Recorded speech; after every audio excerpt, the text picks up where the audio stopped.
नमस्कार दोस्तों, स्वागत है आपका एमसीक्यू आईक्यू में। नव वर्ष की आप लोग को बहुत बहुत शुभकामनाएं। 2024 आप लोग के लिए बहुत अच्छा जाए। आप जो एग्जाम दो उसमें सिलेक्शन ले पाओ, मैं कामना करता हूं। तो चलिए शुरू करते हैं। हम चैप्टर वाइज सीरीज चल रही है हमारी एसएससी की, और मैंने हिस्ट्री पढ़ा रहा हूँ पहले आपको। 2019 से लेकर 2023 तक जो भी क्वेश्चन आ चुके हैं एसएससी में वो सब पढ़ाऊंगा मैं। तो ये 8th पार्ट है। इससे पहले वाले लेक्चर नहीं देखे जरूर देखिए, प्ले लिस्ट में जाके आप वो भी देख सकते हैं। आज का फर्स्ट क्वेश्चन है, in earlier temple at Bhitargaon UP Uttar Pradesh was built about 1500 year ago was made up of। Uttar Pradesh के भीतरगांव में एक प्रारंभिक मंदिर लगभग 1500 साल पहले बनाया गया था, जो देश से बना था। तो देखिए, भीतरगांव उत्तर प्रदेश में एक मंदिर है जो 15 साल पहले बना था। वो किस चीज से बना था? वो बना था बेग्ड ब्रिक्स से। इसका करेक्ट आंसर है बेग। ये जो मंदिर है भीतरगांव उत्तर प्रदेश में गुप्ता डायनेस्टी ने बनाया था, और ये कानपुर के नजदीक है। ये ग्रेट इंडियन ब्रिक्स टेम्पल बोलते हैं इसको। तो ये ब्रिक्स से बना था भीतरगांव यूपी में जो टेम्पल है। नेक्स्ट क्वेश्चन है, which of the following revolt was lead by कनु एंड सिंधु। निम्नलिखित में से किस विद्रोह नेतृत्व कनु और सिंधु ने किया था? तो देखिए, जो कनु और सिंधु ने कौन सा रिवोल्ट लीड करा था, तो इसका करेक्ट आंसर है संथल रिवोल्ट। काफी इंपॉर्टेंट क्वेश्चन है। संथल रिवोल्ट लीड किया था कनु और सिंधु ने। देखिए, संथल रिवोल्ट लीड किया था कनु और सिंधु ने। ये ब्रिटिश के खिलाफ था। जो जमींदार सिस्टम चलाया था ब्रिटिश ने, उसके अगेंस्ट था ये रिवोल्ट। और झारखंड और वेस्ट बंगाल में ये रिवोल्ट चलाया गया था। तो याद रखो, काफी इंपॉर्टेंट क्वेश्चन है। नेक्स्ट क्वेश्चन है, according to the archaeologist in Harappa cities the part of west was smaller and higher was known as देश। पुरातत्व विद्रोह के अनुसार हड़प्पा के शहरों में पश्चिम का भाग छोटा और ऊंचा था, जिसे देश के नाम से जाना जाता है। तो इस भाग को हम बोलते थे सिटाइडल। काफी इंपोर्टेंट क्वेश्चन है सिटाइडल। तो आर्कियोलॉजिकल साइट थी हड़प्पा सिटी, उसमें जो वेस्ट वाला पार्ट था वो स्मॉलर था और हायर था। देखिए, जो हड़प्पा सिटीज थी ना, उसको डिस्कवर किसने किया था? तो 1921 में दयाराम साहनी आर्कियोलॉजिस्ट थे। उन्होंने ये साइट खोजी थी 1921 में। नेक्स्ट क्वेश्चन है, who among the following is said to have devised many ragas और मेलोडीज इन हिंदुस्तान म्यूजिक। ऐसा कहा जाता है कि निम्नलिखित में से किसने हिंदुस्तान संगीत कई राग या धुनी तैयार की? तो इसका करेक्ट आंसर है तानसेन। तो जो तानसेन थे, उनने बहुत सारे राग्स और धुनी तैयार करी थी, मेलोडीज तैयार करी थी हिंदुस्तान म्यूजिक के लिए। देखिए, तानसेन, राजा बीरबल, तोडरमल और राजा मानसिंह, ये सब अकबर की कोर्ट के नवरत्न थे। अकबर की कोर्ट में नवरत्न थे, तो उनकी कोर्ट में तानसेन भी थे, राजा बीरबल, तोडरमल और राजा मानसिंह, ये सब नवरत्न थे अकबर के। देखिए, तानसेन की बात करते हैं तो इनको टाइटल दिया था तानसेन विक्रमजीत। राजा विक्रमजीत जो कि ग्वालियर के थे, उन्होंने ये टाइटल दिया था तानसेन को।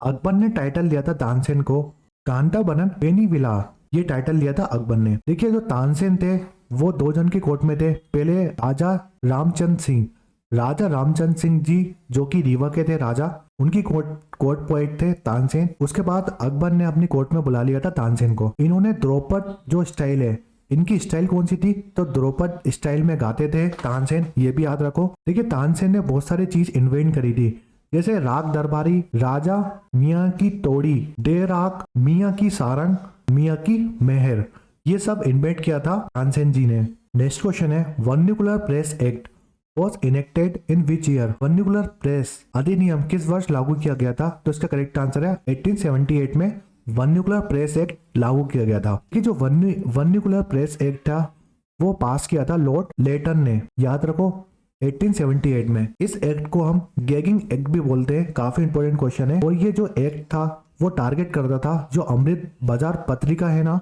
उसको टारगेट करके ये एक्ट पास करा था। देखिए, अमृत बाजार पत्रिका के फाउंडर कौन है? तो शिशिर कुमार घोष। ये लिखते थे अमृत बाजार पत्रिका। काफी इंपोर्टेंट क्वेश्चन है। ये पत्रिका 20 फरवरी 1688 में स्टार्ट हुई थी। तो इसको रोकने के लिए, इसको टारगेट करने के लिए वर्निकुलर प्रेस एक्ट लगाया था। फिर लॉर्ड रिपन की बात करते हैं, जो फर्स्ट फैक्ट्री एक्ट आया था 1881 में, इन्होंने पास किया था। जो एल्बर्ट पिन कॉन्ट्रोवर्सी थी वो भी इन्होंने पास करी थी 1883 में। लोकल सेल्फ गवर्नमेंट, उसके फादर भी लॉर्ड रिपन को बोलते हैं, 1882 में पास किया था रेवोल्यूशन इनने। काफी इंपोर्टेंट क्वेश्चन है। लॉर्ड लेटन की बात करते हैं तो रॉयल टाइल्स एक्ट 1876 में पास करा था इनने। मैक्सिमम एज ऑफ आईसीएस की जो मैक्सिमम एज थी 21 थी, उसको कम करके 19 कर दिया था। जो आईसीएस एग्जाम होता था उसकी एज 21 एज थी, उसको कम करके 19 कर दिया था लॉर्ड लेटन ने। Vernacular press act, Indian arms act, ये दोनों एक्ट पास करे थे 1878 में। दोनों काफी इंपोर्टेंट क्वेश्चन है, इसकी जो डेट है वो भी याद रखो 1878। नेक्स्ट क्वेश्चन है, who among the following belong to the ancient chiefly family of the Cholas from Uraiyur capture the Kaveri delta from the Muttaraiyar in the middle of the 9th century. निम्नलिखित में से कौन उरायूर के प्राचीन मुख्य चोल परिवार से थे जिन्होंने 9वीं शताब्दी के मध्य में मुत्तैयर से कावेरी डेल्टा पर कब्जा किया था? तो इसका करेक्ट आंसर है विजय चोला। जो विजय चोला थे वो चोल डायनेस्टी के काफी इंपॉर्टेंट रूलर हैं और काफी फेमस रूलर हैं। अगर मैं चोल किंगडम की बात करूं, इसके फाउंडर है विजय चोला। जो विजय चोला था उनने अपना चोल किंगडम बनाया था, तो याद रखो, और ये काफी इंपॉर्टेंट रूलर है चोल डायनेस्टी के। नेक्स्ट क्वेश्चन है, Sarojini Naidu was elected first Indian women president of Indian national Congress. Sarojini Naidu Bharat की पहली भारतीय महिला राष्ट्रपति चुनी गई राष्ट्रीय कांग्रेस देश पर। देखिए जो आईएनसी था, आईएनसी बना था 28 दिसंबर 1885 में। मैं इससे पहले वाले लेक्चर में आईएनसी के बारे में जितने भी इंपॉर्टेंट पॉइंट्स है वो बता चुका हूं। तो आईएनसी की फर्स्ट इंडियन वुमेन प्रेसिडेंट कौन बनी थी?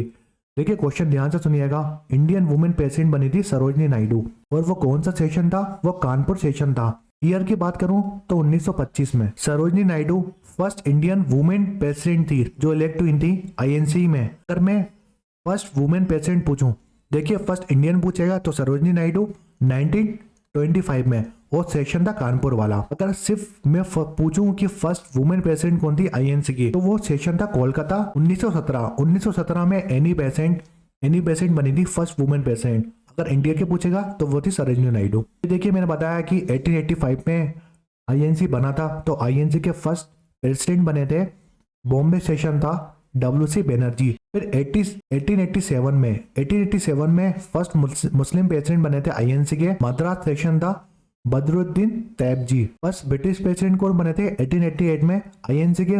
वो इलाहाबाद सेशन था, और जॉर्ज यूल ये फर्स्ट ब्रिटिश प्रेसिडेंट थे आईएनसी के।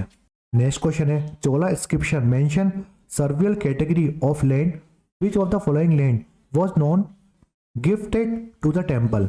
चोल शिलालेखों में भूमि की कई श्रेणियों का उल्लेख है। निम्नलिखित में से कौन सी भूमि मंदिरों को उपयोग में दी गई भूमि के रूप में जानी जाती है? देखिए जो चोला इंस्क्रिप्शन है, चोल की इंस्क्रिप्शन है, उसमें बहुत सारे लैंड वगैरह गिफ्ट करते थे ये लोग। जो अभी हम दान दक्षिणा करते हैं उसकी बात कर रहा है।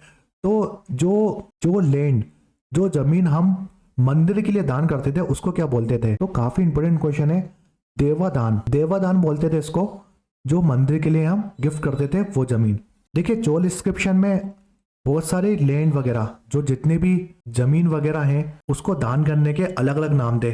जैसे अगर हम जो लैंड है वो ब्राह्मण को गिफ्ट कर रहे हैं तो उसको बोलते थे ब्रह्म देवा। अगर कोई जमीन हम टेम्पल को दान करते थे तो देवादाना बोलते थे। अगर कोई जमीन हम स्कूल को दान करते थे तो उसको हम शाला भोगा बोलते थे। जो नॉन ब्राह्मण थे, नॉन ब्राह्मण को कोई जमीन देते थे वेलान बागी बोलते थे उसको। जो अगर कोई जमीन जो जैन इंस्टीट्यूट होते हैं उनको दान करते थे तो उस जमीन को हम बोलते थे पाली चन्नम। तो ये चोल इंस्क्रिप्शन में कुछ टाइप्स दिए हैं जो हम जमीन दान वगैरह करते थे उसको अलग अलग नाम से जानते हैं। नेक्स्ट क्वेश्चन है, establish in 1867 at Bombay the dash sought to remove caste restriction, abolish child marriage and encourage the education of women etcetera. 1867 में बॉम्बे में स्थापित देश ने जाति को हटाने की मांग की, प्रतिबंध, बाल विवाह को समाप्त करना और महिलाओं की शिक्षा को प्रोत्साहित करना आदि कौन सा ऑर्गेनाइजेशन था जो 1867 में बना था बॉम्बे में। जो कास्ट सिस्टम को हटाना चाहता था, चाइल्ड मैरिज को भी हटाना चाहता था, जो चाइल्ड मैरिज होती थी उसको अबोलिश करना चाहता था, खत्म करना चाहता था। वो जो वुमेन एजुकेशन था उसको एनकरेज करना था, बढ़ावा देना था। तो ये था प्रार्थना समाज। देखिए प्रार्थना समाज 1867 में बना था और बॉम्बे में बना था। इसको बनाया किसने था? आत्माराम पांडुरंग जो है ये प्रार्थना समाज को इन्होंने बनाया था। काफी इंपोर्टेंट क्वेश्चन है। देखिए वैद समाज की बात करते हैं तो वैद समाज दो जनों ने मिलकर बनाया था, केशव चंद्र सेन और के सिद्धारालू नायडू। इन दोनों ने मिलकर वैद समाज बनाया था 1864 में मद्रास चेन्नई में। ये प्लेस भी याद रखो, मद्रास चेन्नई में बनाया था वैद समाज। क्योंकि आजकल क्वेश्चन यही आता है कि कौन सा समाज कहाँ बना था। तो वैश्य समाज मद्रास चेन्नई में, आर्य समाज बॉम्बे में बना था 1875 में। आर्य समाज के फाउंडर है दयानंद सरस्वती। प्रार्थना समाज के फाउंडर है आत्माराम पांडुरंग, 1867 में बना था और कहां पर, बॉम्बे में। फिर सत्यशोधक समाज, आजकल बहुत क्वेश्चन आता है सत्यशोधक समाज में, ज्योतिबा फुले। ज्योतिबा फुले ने ये ऑर्गेनाइजेशन पुणे में स्टेब्लिश करी थी 1873 में। तो जितने भी मैंने आपको इंपॉर्टेंट क्वेश्चन बताए ये आते हैं एग्जाम में, याद रखिएगा।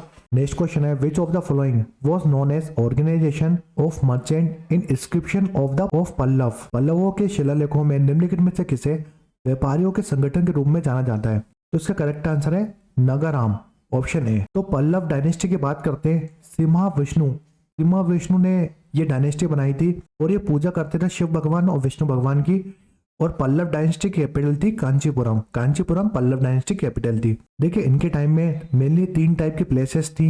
देखिए पहली प्लेस है, और जिस जगह किसान, जहां पर किसान रहते थे उस जगह को हेड कौन करता था, हेडमैन। और ये किसानों से टैक्स कलेक्ट करता था। ठीक है, याद रखो, किसानों से टैक्स कलेक्ट करता था, उसको हम उर्स बोलते हैं। सभा, जो लैंड वगैरह ब्राह्मण को गिफ्ट करी थी उसको हम बोलते थे सभा। नागरम प्लेस, जो मर्चेंट और ट्रेडर वगैरह थे उनकी रेसिडेंसी थी, उस जगह को नागरम बोलते थे। तो ये 8th पार्ट था चैप्टर वाइज जो एमसीक्यू करा रहा हूं मैं एसएससी प्रीवियस ईयर क्वेश्चन के। तो वीडियो पसंद आए तो लाइक करें, शेयर करें, सब्सक्राइब करें। एमसीक्यू आईक्यू को कमेंट शेयर में कमेंट करके बताएं वीडियो कैसा लगा। Thanks for watching MCQ IQ.